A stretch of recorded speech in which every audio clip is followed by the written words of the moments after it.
June 4-ന് വോട്ടെണ്ണുമ്പോൾ ഇനിയിപ്പോൾ 10 ദിവസത്തിനകലം മാത്രമേ ഉള്ളൂ വോട്ടെണ്ണലിലേക്ക്. 2 ഘട്ടം വോട്ടെടുപ്പ് മാത്രമാണ് ബാക്കിയുള്ളത്. അതിൽ നമ്മൾ പലതരത്തിലുള്ള വിലയിരുത്തലുകൾ ഇതിനകം തന്നെ നടത്തിക്കഴിഞ്ഞതാണ്. കൃത്യമായി ഭരണത്തിന്റെ വിലയിരുത്തലാണ് ഇവിടെ നടക്കുന്നത്. നരേന്ദ്രമോദിയുടെ ഭരണം ഇഷ്ടപ്പെട്ടിട്ടുണ്ടെങ്കിൽ ജനങ്ങൾ നരേന്ദ്രമോദിക്ക് 3-ാം ഊഴം നൽകും. അതുപോലെ 5 ഘട്ടത്തിൽ നമ്മൾ വിധിയെഴുത്ത് കണ്ടു കഴിഞ്ഞു. ഇനിയിപ്പോൾ 6ഉം 7ഉമാണ് ബാക്കിയുള്ളത്. ഇതിൽ തരംഗം, തിരമാല ഇതൊന്നുമല്ല. EVM ക്രമക്കേടെന്ന് അവസാനം 4-ാം തീയതി പറഞ്ഞുകൊണ്ട് വരരുത് എന്നതാണ് എനിക്കിവിടെ അഭ്യർത്ഥിക്കാനുള്ളത്. ഇനി അത് മാത്രമേ ഉള്ളൂ പറയാനുള്ള ന്യായീകരണം. 79% ആളുകളും വോട്ട് ചെയ്ത് കഴിഞ്ഞു. 5 ഘട്ടങ്ങളിലായി. ബാക്കിയുള്ളത് 2 ഘട്ടങ്ങൾ മാത്രമാണ്. ഒന്നുകിൽ ഹാട്രിക് അല്ലെങ്കിൽ ഹിറ്റ് വിക്കറ്റ്, അതാണ് നമ്മളെ കാത്തിരിക്കുന്ന കാര്യം എന്നുള്ളതാണ്.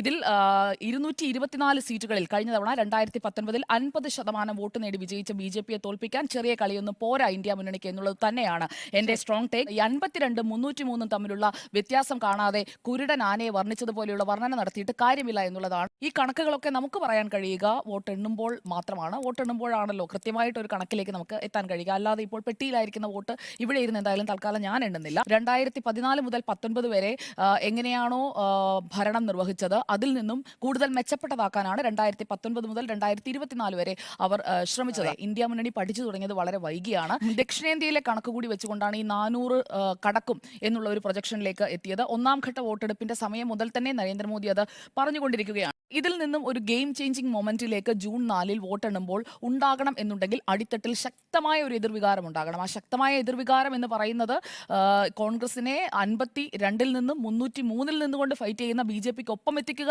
എന്നുള്ള ഒരു വലിയ ലക്ഷ്യമാണ്, വലിയ ടാർഗറ്റാണ് മുന്നിലുള്ളത്. അതിലേക്ക് എത്തണം എന്നുണ്ടെങ്കിൽ അത്രയും ശക്തമായ ഒരു അണ്ടർ കറന്റ് തന്നെ ഉണ്ടാകണം എന്നുള്ളത് ആർക്കും ബോധ്യമാകുന്ന കാര്യമാണ്. ഇതിൽ കോൺഗ്രസിന്റെ വാഗ്ദാനങ്ങളിൽ എനിക്ക് കുറച്ചെങ്കിലും ഒരു കേട്ട് കഴിഞ്ഞാൽ നമുക്ക് കുറച്ചും കൂടി ഒരു കൺവിൻസിംഗ് ആയിട്ട് തോന്നിയ ഒരു വാഗ്ദാനം വനിതകൾക്ക് 1 ലക്ഷം നൽകും എന്നുള്ളതാണ്. അത് സോണിയാഗാന്ധി തന്നെയാണ് പ്രഖ്യാപിച്ചത്. മറുഭാഗത്ത് രാഹുൽ ഗാന്ധി ഇന്നത്തെ പ്രചാരണ പരിപാടിയിലും പറയുന്നത് ഭരണഘടനയെക്കുറിച്ചാണ്, ഭരണഘടന മാറ്റാൻ പോകുന്നു. ആ ഒരു നറേറ്റീവ് മാത്രമേ ഉള്ളൂ. അത് താഴെത്തട്ടിലെ ജനങ്ങളിലേക്ക് ഈ നറേറ്റീവ് എത്രത്തോളം എത്തും എന്നത് കണ്ടറിയേണ്ട കാര്യമാണ്. ഞാൻ കരുതുന്നില്ല അങ്ങനെയുള്ളൊരു നറേറ്റീവ് കൊണ്ട് മാത്രം ഒരു ഗവേണൻസ് മോഡലിനെ മറികടക്കാൻ കഴിയുമെന്നുള്ളത്. UPയുടെ ഗവേണൻസ് മോഡൽ എങ്ങനെയാണ്, അതുമൂലം എങ്ങനെയാണ് സാധനങ്ങളും സേവനങ്ങളും എവരി നൂക്ക് ആൻഡ് കോർണർ എത്തിയത്, അതിൽ നിന്ന് എത്ര വ്യത്യാസം ഉണ്ടാക്കാൻ കഴിഞ്ഞിട്ടുണ്ട് NDAക്ക് എന്നുള്ളതായിരിക്കും സാധാരണക്കാരായ താഴെത്തട്ടിലുള്ള ജനങ്ങൾ വിധി എഴുതുമ്പോൾ ആലോചിക്കുക എന്നുള്ള പ്രധാനപ്പെട്ട കാര്യമുണ്ട്. അവിടെയാണ് ഈ ഉജ്ജ്വൽ യോജന അടക്കമുള്ള പദ്ധതികളിലേക്ക് ജനങ്ങളുടെ ശ്രദ്ധ വരിക. അതിൻ്റെയൊക്കെ ബെനിഫിഷ്യറീസ് ആയിട്ടുള്ള ഒരുപാട് സാധാരണക്കാരായ മനുഷ്യരുണ്ട്. അവരൊക്കെ ചിന്തിക്കുക ഒരിക്കലും ഭരണഘടന മാറ്റി എഴുതും എന്നുള്ള കോൺഗ്രസിന്റെ നറേറ്റീവ് വെച്ചിട്ടായിരിക്കില്ല.